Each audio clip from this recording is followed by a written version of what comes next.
Muhterem kardeşler, vahdetten konuşuyoruz. Her yerde vahdetten konuşuluyor. Evet, çünkü şiddetle ihtiyacımız var. Ama unutmayalım ki vahdet peygamberi sevda ile meydana gelecek bir olaydır. Hazreti Muhammed aleyhisselam olmadan vahdet sağlayamazsınız. Onun için herkes kendisini yoklamalıdır. Sadece sözde değil. Elhamdülillah güzel etkinlikler yapıyoruz ama ben diyorum ki herkes kendi yüreğini yoklasın. Muhammed denildiği zaman, Hazreti Peygamber denildiği zaman yüreğinde bir kıpırtı var mı? Gözlerine bir ışık geliyor mu? Buna baksın. Eğer yoksa iş kötü, onu söyleyeyim. Müslüman olduğumuzu iddia ettiğimiz halde eğer Peygamber aleyhissalatü vesselamın bizim yanımızda, bizim vücudumuzda, bizim evimizde eğer bir değişiklik olmuyorsa bu biraz sözde kalıyor demektir. Biz birbirimizi kucaklayamayız asla. Peygamber olmadan, peygamber sevdası olmadan kimse kimseyi kucaklayamaz, kimse vahdeti sağlayamaz, ümmet diye bir şey olmaz. Onun için herkes öncelikle kendinden başlasın. Baksın, evet o peygamber nerede? Yürüdüğü yere baksın, durduğu çizgiye baksın. Muhammedi çizgi mi? Söylediğim gibi eğer bunlar yoksa, eğer o peygamber anıldığı zaman, o peygamberden konuşulduğu zaman, eğer yüreğinizde bir kıpırdı yoksa, dizinizde derman olamaz, bileğinizde güç olamaz. Bunu iyi düşünün. Ya eğer bugün ümmeti Muhammed'in biraz savrulmuş bir hali varsa, Peygamber sallallahu aleyhi ve selleme maalesef biraz mesafeli olduğundan, biraz soğuk olduğundan, biraz yabani olduğundan maalesef bu şu anda bizim derdimizdir. İslam coğrafyasının en önemli dertlerinden birisi Peygamber aleyhisselam ile aralarında bir mesafe olması ve bir soğukluk olması, sıcaklığın olmaması. Onun için biz bunu temin etmeye çalışıyoruz. Biz biliyoruz ki eğer biz o Muhammed Aleyhisselam'ı yürekten seversek Allah bizi yeryüzünün azizleri yapacak, sultanları yapacak. Geçmişte hep öyle olmuştur. Kim peygamberi sevmişse, hangi cemaat, hangi toplum, hangi ülke eğer peygambere bağlanmışsa Allah onları yeryüzünün en aziz insanları yapmıştır. Bismillahirrahmanirrahim. İnnellezîne âmenû ve amilussâlihâti seyec'alü lehumurrahmanu vudda. O iman edenler ve salih amel işleyenler var ya diyor Allahu Teala, ben onlar için özel muhabbet yaratacağım. Herkes onları sevmek zorunda kalacak. Özellikle Peygamber aleyhissalatü vesselam'ı seven insanlar bu dünyada, günümüzde, başka zamanda da, geçmiş zamanda da, gelecek zamanda da yeryüzünde Allah'ın nurunun indiği trafo merkezleridir. Onun için ümmeti bir araya getirecek olan peygamber sevdasıdır. Bunu unutmayalım. Bu basit bir olay değildir. Söylediğim gibi uzatmayalım. Eğer peygambere karşı soğuksak, eğer peygamberden bahsedildiğinde ayak üstünde duruyorsa ayaklarımız, sigaramızı söndürmemişsek, toparlanmamışsak boş yere bir şeyler beklemeyin. Bu kuru bir takım adet değil. Eğer o peygamber adı anıldığında, sünneti anıldığında, onun bir tavsiyesi, onun bir emri anıldığında, eğer bizde bir değişiklik olmuyorsa maalesef bu iş kötüdür. Onun için tez zamanda bu hastalıktan kurtulmak zorundayız. İsim vermiyorum ama şu anda Türkiye'mizde ve nice yerlerde Hazreti Peygamber'e, sünnetine mesafeli duran nice yapılanmalar, yani savruldular, gittiler, savurdu külleri, sosyalist oldu diye Abdurrahim Karakoç'un şiiri var ya, aynen öyle oldular. Bakın, kim İslam'dan uzaklaşmışsa mutlaka peygamberden de uzaklaşmıştır. Ondan dolayıdır. Çünkü muhterem kardeşlerim, unutmayalım, Allahu Teala, ben size şimdi olumsuz tablo çizmek istemiyorum ama biz yine inanıyoruz ki Allahu Teala şu anda Müslümanları aziz eylemiştir ta baştan beri. Dikkat edin, Allahu Teala'nın isimlerinden birisi El Aziz. Aziz Allah'ın adıdır ama o bize de vermiş bu adı. Buyuruyor ki Bismillahirrahmanirrahim. Velillahil izzetü ve li rasulihi ve lil müminine velakinnel münafikine la yefkahun. Aziz olmak Allah'a aittir.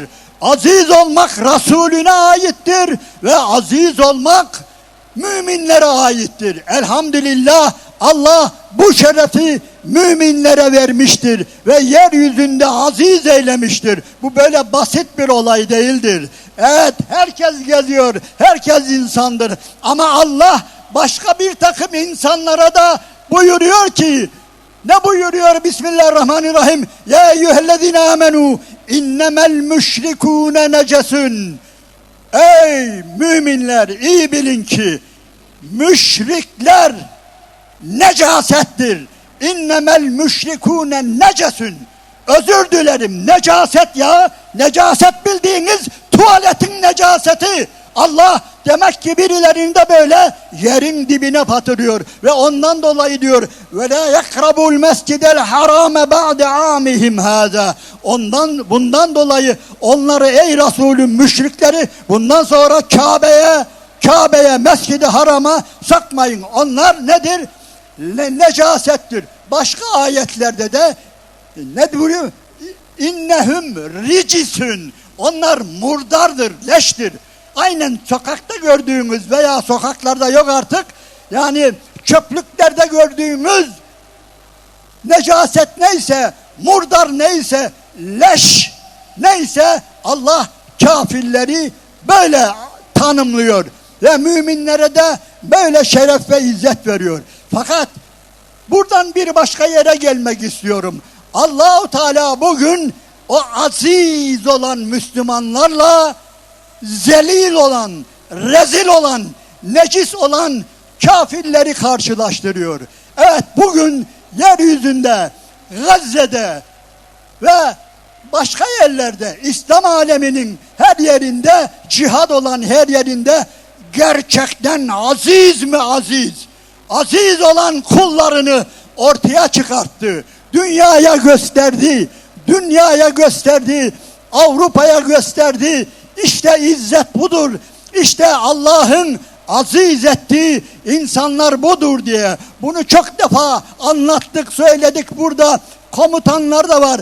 Gazze'den gelen komutanlar var. Onlar bize bir anlattılar. Anlat dedik. Kim bu? Kim bu Hamaslılar? Kim bu Kassam Tugayları? Bize biraz bahsedin dedik. Bahsettiler. Vallahi öyle bahsettiler ki, öyle şaşırdık ki, dediler bunların büyük bir kısmı hafız ve bunların büyük kısmı ya hafız ya yarım hafız ve 17 ile hatta 19 ile 22-23 yaş arasındalar ve bunlardan bir tanesinin bile kaza namazı yoktur dediler. Dikkat edin. Tekbir!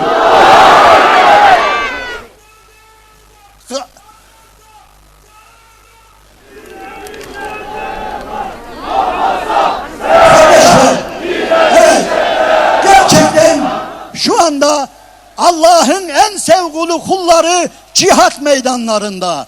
Allah'ın en sevgili kulları cihat meydanlarında. Üzerlerine bomba atıldığı zaman, bir yere bomba atıldığı zaman oraya koşuşuyorlar. Hepsi oraya koşuşuyor. Dikkat edin. Yani böylesine şehadete, Allah'a kavuşmaya böylesine aşık insanlar bunlar. Ve onun dışında gelin kafirleri, günümüzün kafirleri de, günümüzün zalimleri de inanınız ki deminki anlattığımız Allahu Teala'nın buyurduğu İnnemel müşrikûne necetün var ya, onlardan da necasetler bunlar. Onlardan da adiler. Yani bugün dünyada İzzet ve rezalet savaşıyor. Kafirlikte en zirveye çıkanlar, terbiyesizlikte, edepsizlikte, fuhşiyatta, eşkıyalıkta, haydutlukta en büyük zirve yapan insanlar şu anda cephenin bir tarafında ve öbür tarafta da söylediğim gibi Allah'ın aziz kıldığı o sevgili kullar, o sevgili mücahitler var ve bu Allahu Teala'nın yeryüzüne dinini bir daha göndermesidir. Belki garibinize gidebilir ama ben öyle düşünüyorum. Diyorum ki Allahu Teala özellikle Gazze ile beraber Kur'an'ını bir daha indirdi yeryüzüne. Allahu Teala Gazze ile birlikte nurunu inanınız ki Kabe'den de önce, Mescid-i Nebevi'den de önce Gazze'ye indirdi Allahu Teala ve Allahu Teala nurunu Gazze'den dünyaya yaydı. Dünyanın dört bir tarafına, özellikle Avrupa'ya yaydı. Şunu unutmayın kardeşler. Şunu unutmayın. Münafıklar ve imanı zayıf olan insanlar tarih boyunca demişlerdir ki Bismillahirrahmanirrahim. Onlar diyor ve yegûlüllezî fî gulûbihim meradun mâ ve'adanallâhu ve rasûluhu illâ gurûrâ. Münafıklar ve kalplerinde maraz olanlar dediler ki Allah boş şey indirmiş. Haşa, aynen böyle. Allah boş şeyler vaat etmiş ve işte gördünüz, öldüler, gittiler diye Müslümanların moralini bozdular. Ama muhterem kardeşler, kimse sizin moralinizi bozmasın. Kaybetmediler. Ne Gazze kaybetti, ne Lübnan kaybetti, ne İran kaybetti. Şu anda dünyanın dört bir tarafına inanınız tarihin hiçbir yerinde, hiçbir zamanında olmadığı gibi Allah'ın nuru yayılıyor, İslam yayılıyor. Tarihin hiçbir döneminde Avrupalılar Allah ile haşa burun buruna gelmediler. Allah'ı böylesine yakinen tanımadılar. Hiçbir zaman vahiy ile, Kur'an ile bu kadar muhatap olmadılar. Söyleyin, hangi padişah döneminde Paris'te, Londra'da, Washington'da yüz binlerce Hristiyan genci Müslümanlarla beraber namaz kıldı? Söyleyin, hangi dönemde? İşte bunu Allahu Teala Gazze ile yaptı ve bugünkü mücahitlerle beraber yaptı. Onun için kimse bizim moralimizi bozmasın. Tamam, 75 bin kişiye yakın kardeşimizi şehit verdik ama inanınız en az 750 bin kişi, yani 10 misli insan İslam'a gelmiştir Gazze'den dolayı ve bugün Müslümanların verdiği cihattan dolayı. Onun için kimse bizim moralimizi bozmasın. İyiye gidiyor. Allah nurunu bir daha tamamlıyor. Onun için muhterem kardeşlerim, söylediğim gibi yarınlar gerçekten bizimdir. Böyle badireli günler sahabe zamanında da olmuş ha. Zannetmeyin ki mesela hep biz Mekke dönemini acı dönem olarak görürüz ya. Medine'de daha büyük felaketler geçirmiş Müslümanlar. Medine'de mesela bir Hendek Savaşı'nda Allahu Teala anlatıyor. Müslümanlar öylesine toptan yok olma ihtimali tehlikesi geçirmişlerdir ki ya eyyühellezine amenüzkuru ni'metallahi aleykum izcaetkum cunudun feerselna aleyhim rihan ve cunuden lem teravha. Hatırlayın Allah'ın nimetini, üzerinizdeki nimetini diyor. Üzerinize öyle ordular gelmişti ki altınızdan, üstünüzden, yanınızdan, bilinizden 10.000 tane müşrik ordusu Medine'yi kuşatmış ve öylesine acı, öylesine tehlikeli anlar geçirmiş ki ama Allahu Teala buna rağmen onların hepsini görünmez ordularıyla, rüzgarlarıyla ve müminlere verdiği cesaretle Allahu Teala onları def etmiş ve bugün de öyle. Dikkat edin.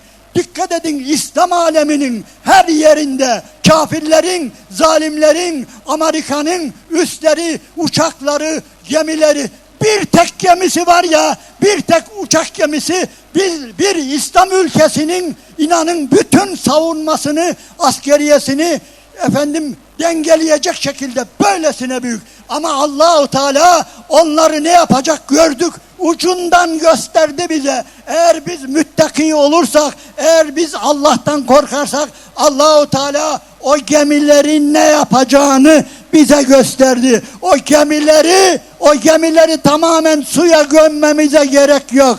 O gemiler işlemez hale geldiğinde ne olacak? O trilyonlarca silah boşa gidecek. Allah bunları gösterecek bize. Bu günlerden geçeceğiz ama biz istiyoruz ki Rabbimiz bu Amerikan denilen, Siyonizm denilen kafirlerin kanlı tırnakları var ya, bu ümmetin ciğerine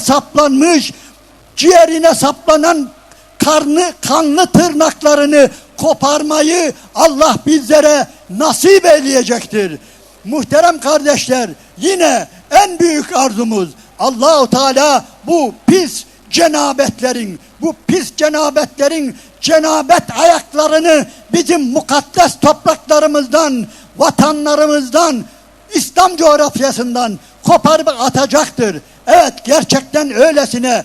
Tarihte biz çok Firavun okuduk, Nemrud'u okuduk. Ama bugünkü bu Trump denilen şerefsiz kadar birini gördünüz mü ya? Bakın hele bir tane. Hayatına bakın. Adam eşkıyaların eşkıyası, terbiyesizlerin terbiyesizi. Ve etrafındakiler de aynen bu şekilde. Ve söylediğim gibi öbür tarafta Allah'ın en sevgili kulları, öbür tarafta da bu tarafta da nedir? İblisin bile ağzını ayrık bırakacak şekilde edepsiz, terbiyesiz, yamyam, küstah insanlar. Allah bunların burnunu sürtecek. Allah bunların sevinçlerini gırtlaklarında bırakacak inşallah. Yeter ki biz Muhammedi sevdaya sahip çıkalım ve o peygamberin elinden eteğinden tutalım ve onunla beraber olup olmadığımızı kontrol edelim. Allahu Teala ne yapacak? Resulüyle beraber olanlara mağlubiyet göstermeyecektir, izzet verecektir, şeref verecektir. Allahu Teala bu dünya gözüyle bunlara ulaşmayı, şu acı günlerden bir an evvel kurtulmayı, aynen Hendek ordusunun defolup gittiği gibi, Allah'ın gönderdiği rüzgarlarla yani defolup gittiği gibi Allahu Teala bu coğrafyadan, hatta bütün mazlum coğrafyalardan bu zalimleri, bu kangasterleri, bu eşkıyaları tez zamanda defolup gitmeyi nasip eylesin, göstersin ve bizim de bu işte katkımız olsun. Biz buna dua edelim. Allah'a yalvarıyoruz. Allah'ım bu kafirlerin, bu zalimlerin bu coğrafyadan defolup gitmesinde bize de bir hisse ver, bize de bir görev ver, bizim de yolumuzu aç ve bizleri de o galiplerle beraber, müminlerle, mücahitlerle beraber eyle diyoruz ve Allah'ın selamı, rahmeti, bereketi üzeriniz olsun aziz ve muhterem peygamber sevdalıları. Tekbir!